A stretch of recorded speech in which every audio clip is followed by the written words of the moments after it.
আর্থিক খাতে রাজনৈতিক হস্তক্ষেপ না করার প্রতিশ্রুতি অর্থমন্ত্রীর। ৩৯ ব্যাংকের সমন্বয়ে স্টার্টআপ বিনিয়োগ কোম্পানি গঠন। সব দলের মতামত নিয়েই যুক্তরাষ্ট্রের সঙ্গে বাণিজ্য চুক্তি হওয়ার দাবি বাতিল নয়, পর্যালোচনা হবে বলছে সরকার। বিএনপি এবং জামাতে ইসলাম এবং বিরোধী দলেও যারা আছেন তাদের সাথে কিন্তু অন্তর্বর্তী সরকার এটা আলোচনা করেছে। এই চুক্তির যে প্রভাবগুলো শুরু হবে, চুক্তি এফেক্টিভ হয়েছে 60 ডেজ পরে, এখন এগুলো একটু হিসেব বিকাশের প্রয়োজন। মধ্যস্বত্বভোগী ও চাঁদাবাজদের কারণে অস্থির হচ্ছে বাজার, মন্তব্য জামায়াত আমিরের। ঈদুল আজহা পর্যন্ত মার্কেট খোলা রাত 10টা পর্যন্ত। আমন্ত্রণ ব্যবসা বাণিজ্য আর অর্থনীতির সবশেষ খবর নিয়ে নিউজ 24 নিয়মিত আয়োজন পূবালী ব্যাংক পিএলসি বিজনেস টাইমে। দর্শক, আপনাদের সাথে আছি আমি ফয়সাল মাহমুদ। দেখছিলেন সংবাদ শিরোনাম, এবারে পুরো খবর। আর্থিক খাতে কোনো রাজনৈতিক হস্তক্ষেপ করবে না সরকার, এমন প্রতিশ্রুতি দিয়েছেন অর্থমন্ত্রী আমির খসরু মাহমুদ চৌধুরী। তিনি বলেন, রাজনৈতিক নিয়োগ সরকারের বিপক্ষেই কাজ করে। মঙ্গলবার রাজধানীর একটি হোটেলে বাংলাদেশ স্টার্টআপ ইনভেস্টমেন্ট কোম্পানির উদ্বোধনী অনুষ্ঠানে এই কথা বলেন তিনি। এই সময় কেন্দ্রীয় ব্যাংকের গভর্নর বলেন, ধীরে ধীরে ক্যাশলেস সোসাইটির দিকে ধাবিত হচ্ছে বাংলাদেশ। বাংলাদেশে স্টার্টআপের প্রসার ঘটছে খুব ধীরে। সম্ভাবনা থাকা সত্ত্বেও তা পুরোটা কাজে লাগানো যাচ্ছে না অর্থায়ন ও জামানত জটিলতায়। 2010 সাল থেকে এখন পর্যন্ত স্টার্টআপে $1 বিলিয়ন বিনিয়োগ এসেছে, যার 93 ভাগই বিদেশি অর্থায়ন। মূলধনের অভাবে অনেক সম্ভাবনাময় ধারণা নিয়ে বসে আছে বিশাল তরুণ জনগোষ্ঠী। এমন বাস্তবতায় স্টার্টআপ খাতের অর্থায়ন সংকট দূর করতে 39টি ব্যাংকের যৌথ উদ্যোগে যাত্রা শুরু করেছে দেশের প্রথম প্রাতিষ্ঠানিক venture capital platform Bangladesh startup investment company BSIC. ব্যাংকের মুনাফার 1% দিয়ে 425 কোটি টাকার তহবিল গঠন করা হয়েছে। বছর শেষে যা 700 কোটি টাকায় উন্নীত হবে। We can have some set of people who can really pick up the young enterprise class. They are just awaiting some chances and opportunities. অনুষ্ঠানে বাংলাদেশ ব্যাংকের গভর্নর বলেন, ভবিষ্যৎ অর্থনীতিতে স্টার্টআপ কোম্পানিগুলোই হবে অন্যতম চালিকা শক্তি। তবে অর্থায়নের জন্য গ্রামীণ অর্থনীতিকে শক্তিশালী করবে এমন প্রকল্প অগ্রাধিকার পাবে বলেন তিনি। স্বাধীনভাবে আপনাদের প্রজেক্ট সিলেক্ট করবেন, কিন্তু আমাদের অনুরোধ থাকবে যে সেই প্রজেক্টগুলোর জন্য রুরাল ইকোনমিতে কোনো না কোনোভাবে ইম্প্যাক্ট থাকে। এ সময় অর্থমন্ত্রী বলেন, তরুণ উদ্যোক্তাদের অর্থায়ন সমস্যার সমাধানে কাজ চলছে, তবে আর্থিক খাতে কোনো রাজনৈতিক হস্তক্ষেপ করবে না তার সরকার। ইয়াং জেনারেশন সমস্যা ছিল দুইটা, একটা ছিল অ্যাক্সেস টু ফান্ড, তারা তো ফান্ড অ্যাক্সেস করতে পারে। দ্বিতীয় হচ্ছে মর্টগেজ। অর্থনৈতিক সেক্টরে, ফিনান্সিয়াল সেক্টর সহ রিলেটেড ইকোনমিক সেক্টরে আমরা কোনো ধরনের রাজনৈতিক ইন্টারফারেন্সে যাব না, কোনো ধরনের রাজনৈতিক অ্যাপয়েন্টমেন্ট হবে না।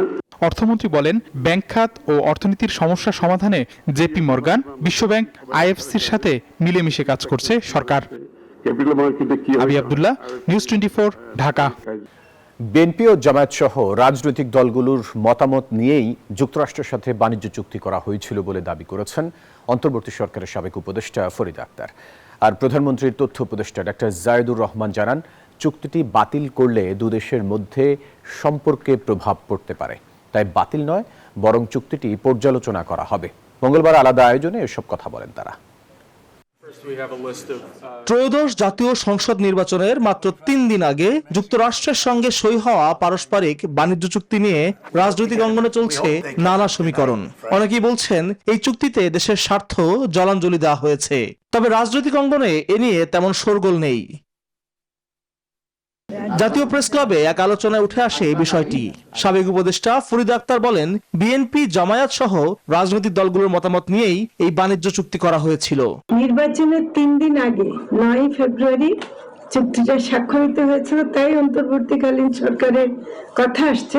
কিন্তু বিএনপি এবং জামাতে ইসলাম এবং বিরোধী দলেও যারা আছেন তাদের সাথে কিন্তু অন্তর্বর্তী সরকার এটা আলোচনা করেছেন এবং সে কারণে তারা কিন্তু এখন এটার বিরুদ্ধে কোনো অবস্থান নিচ্ছেন না। চুক্তিতে দেশের স্বার্থবিরোধী কিছু আছে কিনা তা খতিয়ে দেখা হচ্ছে। সচিবালয়ে নিয়মিত ব্রিফিং এ এই কথা জানান প্রধানমন্ত্রীর তথ্য ও সম্প্রচার উপদেষ্টা। এখন এই চুক্তির যে প্রভাবগুলো শুরু হবে, চুক্তি এফেক্টিভ হয়েছে 60 ডেজ পরে, এখন এগুলো একটু আসলে হিসেব বিকাশের প্রয়োজন আছে। সরকার এই ব্যাপারে সব সেক্টরের বিশেষজ্ঞ নিয়ে বসবে, সব রিলেটেড মিনিস্ট্রি নিয়ে বসবে এবং সেটা ইভ্যালুয়েট করবে। এদিকে হামের টিকা আগে কেন সময় মতো দেওয়া হয়নি তা খুঁজে বের করতে আন্তর্জাতিক বিশেষজ্ঞদের নিয়ে তদন্ত কমিটি গঠনের কথা জানান প্রধানমন্ত্রী উপদেষ্টা। আল মোহাম্মদুল খান, নিউজ 24, ঢাকা। মধ্যস্বত্বভোগী এবং চাঁদাবাজদের কারণে বাজার অস্থির, এমন মন্তব্য করেছেন বিরোধী দলীয় নেতা ও জামায়াত আমির ডক্টর শফিকুর রহমান। সকালে মিরপুর শাহ আলী পাইকারি বাজার পরিদর্শন শেষে এই কথা বলেন তিনি। জানান, সিন্ডিকেটের কারণে কৃত্রিমভাবে নিত্যপণ্যের দাম বাড়ানো হচ্ছে। বাজার নিয়ন্ত্রণে সরকারকে উদ্যোগী হবার আহ্বান জানান তিনি। জনগণের জন্য বাজারে নিত্যপণ্যের দাম সহনীয় করতে সংসদে এবং সংসদের বাইরে বিরোধী দল সোচ্চার থাকবে বলেও মন্তব্য করেন জামায়াত আমির। আগের থেকেই বাজার অস্থির, ইদানিং মনে হচ্ছে আরো একটু বেশি অস্থির। কেন অস্থির? মাঝখানে জ্বালানি সমস্যা ছিল, তার সাথে চাঁদার যন্ত্রণা ছিল, এই দুইটা মিলেই বাজার অস্থির হয়। আজ থেকে ঈদুল আজহা পর্যন্ত মার্কেট, বিপণী বিতান ও ব্যবসা প্রতিষ্ঠানসমূহ রাত 10টা পর্যন্ত খোলা থাকবে। মঙ্গলবার এক সংবাদ বিজ্ঞপ্তিতে এই তথ্য জানানো হয়। এতে আরও বলা হয়, আবেদনের প্রেক্ষিতে বিদ্যুৎ, জ্বালানি ও খনিজ সম্পদ মন্ত্রী বাংলাদেশ দোকান মালিক সমিতিকে জানান, 12 মে থেকে ঈদুল আজহা পর্যন্ত মার্কেট, বিপণী বিতান ও ব্যবসা প্রতিষ্ঠানসমূহ রাত 10টা পর্যন্ত খোলা রাখার সময় বাড়ানো হয়েছে। তবে কোনো আলোকসজ্জা ও অতিরিক্ত বিদ্যুৎ ব্যবহার করা যাবে না বলেও সংবাদ বিজ্ঞপ্তিতে জানায় দোকান মালিক সমিতি। দেশের বাজারে নতুন স্মার্ট ওয়াশিং মেশিন নিয়ে এলো ওয়ালটন। প্রিমিয়াম ক্যাটাগরির নতুন 8 মডেলের এই ওয়াশিং মেশিনে থাকছে আধুনিক প্রযুক্তি ও উন্নত ফিচার। মঙ্গলবার রাজধানী ওয়ালটন কর্পোরেট অফিসে সর্বাধুনিক নতুন মডেলের ওয়াশিং মেশিন উদ্বোধন করেন ওয়ালটনের সিবি অফিসার আব্দুল্লাহ আল জুনায়েদ এবং ওয়ালটনের ব্র্যান্ড অ্যাম্বাসেডর অভিনেত্রী জয়া আহসান। নতুন মডেলগুলোতে রয়েছে আর্টিফিশিয়াল ইন্টেলিজেন্স প্রযুক্তি, বড় ধারণ ক্ষমতা, ইনভার্টার ও ডাইরেক্ট ড্রাইভ মোটর সহ আধুনিক সব সুবিধা। প্রতিষ্ঠানটির দাবি, আন্তর্জাতিক মান বজায় রেখে তৈরি এসব ওয়াশিং মেশিন কম বিদ্যুৎ খরচে দীর্ঘস্থায়ী পারফরম্যান্স নিশ্চিত করবে।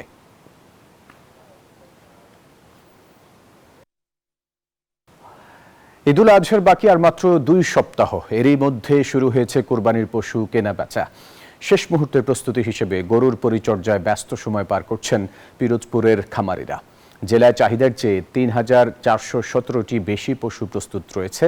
এর মধ্যে অধিকাংশই দেশি জাতের বলে জানিয়েছে স্থানীয় প্রাণী সম্পদ বিভাগ। পিরোজপুর থেকে গোলাম মুস্তফার তথ্যছবিতে বিস্তারিত। পিরোজপুর জেলায় নিবন্ধিত ও অনিবন্ধিত মিলিয়ে ছোট বড় 5,000-এর অধিক পশুর খামার রয়েছে। চলতি বছর এ জেলায় কোরবানির পশুর চাহিদা রয়েছে 21,899টি। বাড়তি পশু রয়েছে প্রায় 3,417টি, যা এ জেলার চাহিদা মিটিয়ে দেশের বিভিন্ন জেলায় পাঠানো সম্ভব বলে দাবি করেছেন স্থানীয় খামারিরা। স্থানীয় খামারিরা এবার পর্যাপ্ত দেশি জাতের গরু পালন করেছেন। খাবার হিসেবে গরুকে কাঁচা ঘাস, খৈল, ভুট্টা ও প্রাকৃতিক খাবার খাওয়ানো হচ্ছে। তবে গোখাদ্যের দাম বেশি হওয়ায় পশু পালনে খরচ অনেক বেড়েছে বলেও জানান তারা। খাবারের যে দাম বর্তমানে বলতে গেলে আমাদের নাগালের বাইরে, এই খরচ করে এবং এই যে লোকবল যা আছে তাদেরকে বেতন দেওয়ার পরে এটা থেকে লাভের মুখ দেখা খুব কষ্ট। হাটে নেওয়া লাগে না, আমরা ফার্মেই বিক্রি করি, ফার্মে দিয়ে বেচা কিনা হয়ে যায়। খামারে বলছেন, জেলায় যে পরিমাণ দেশি গরু প্রস্তুত রয়েছে তাতে দেশি গরু দিয়েই এবারের কোরবানির চাহিদা মেটানো সম্ভব। তাই ঈদের আগে দেশের বাজারে ভারতীয় গরু প্রবেশের কঠোর নজরদারির দাবি জানিয়েছেন তারা। আমরা বাইরের কোনো খাবার আনার চেষ্টা করি না, আর বিশেষ করে আমরা বাইরের কোনো খাবার আমরা খাওয়াই না। প্রাকৃতিক উপায়ে সুস্থ পশু পালন এবং বাজারজাতকরণে সার্বক্ষণিক খামারিদের নানা পরামর্শ দেওয়ার কথা জানিয়েছেন জেলা প্রাণী সম্পদ কর্মকর্তা। নিরাপদ মাংস তৈরির জন্য যাতে কোনো অসাধু ব্যবসায়ী স্টেরয়েড বা হরমোন জাতীয় কোনো ওষুধ ব্যবহার না করে, সেজন্য আমরা প্রত্যেকটা দোকানে সহ এবং প্রত্যেকটা খামারে আমরা মনিটরিং টিম আমাদের কাজ করতেছে। জেলার 7টি উপজেলায় কোরবানি উপলক্ষে স্থায়ী অস্থায়ী মিলিয়ে মোট 26টি হাটে পশু কেনাবেচার কথা জানিয়েছে স্থানীয় প্রশাসন। Desk report, news 24। দর্শকরা, ছিল পূবালী ব্যাংক পিএলসি বিজনেস টাইমের এখনকার আয়োজনে। এতক্ষণ সাথে থাকার জন্য ধন্যবাদ সবাইকে।